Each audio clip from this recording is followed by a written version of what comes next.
على محمد صل على محمد.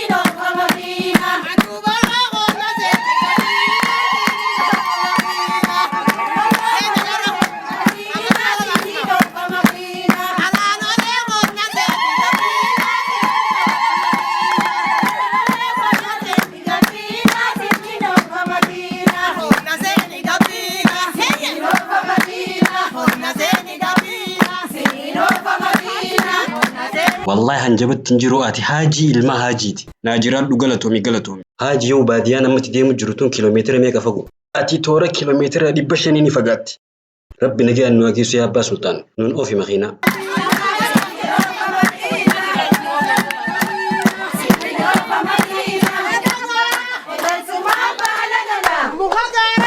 ani kun arras laal wanni isinidhaam xiqqoo guddoo qabda wali buusa nutumaa jaarrata madrasaa bakka fuulduraaf ilmaan keenyatti waa baratan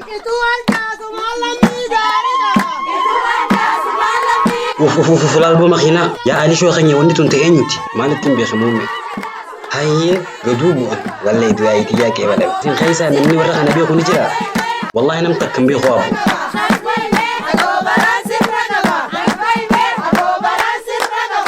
gama keenya dhufu jiran السلام عليكم. وعليكم السلام ورحمة الله وبركاته.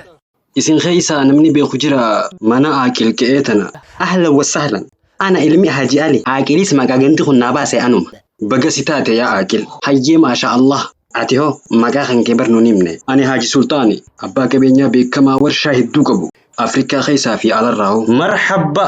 baga nagayaan dhufte yaa abbaa sultaan hamtuu hunda sirraa haa qabu isinirraa haa qabu naa jiraadha haya abbaa sultaan abbaan ganda kana ana dhimma dhufteef himad isin adhaadhiyyuu fin dhufe aaqil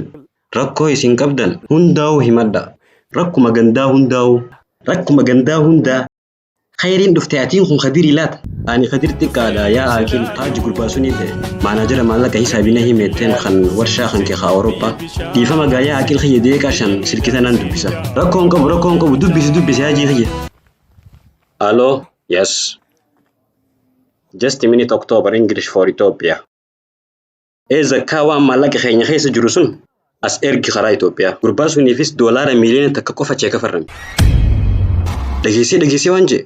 an doolaara miliyoonaan dhageessee walumaan dhageessee ingiliffaanoo maal jee usaa amma sun anaa sinii himaa booda isin mee amma tasgabbaawa usaa dhageeffadha okay good morning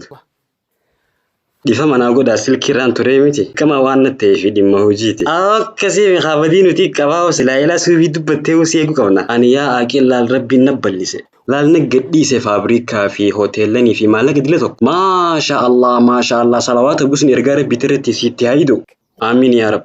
ani yaa aaqil galata rabbiif galchuu fi miskiinaa dhaadhiyyuu barbaada madarasaas jaaruudhaan fadha sun qofaa miti warra manan qabnees jaaree fi bishaanillee isaanii baasu manneen haakimaatii fi wantoota akkana waan fakkaatu isinii godhuu dhufe boo rabbi si haa kabaju adawwiin ta'e dhabama jenne rabbi sinirraa haa qeebalu ikhlaasa rabbiin naa kanne isiniifillee ikhlaasa rabbi sinii haa kannu mee maaliin sinii godha himadha alla waa cabe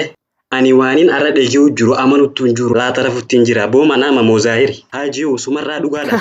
an takkaan kijibne nambar reganaa yaa aaqil ani waanin arra baantu kenniin godha asaawi akkimi jechi qiyyeessin galle amaana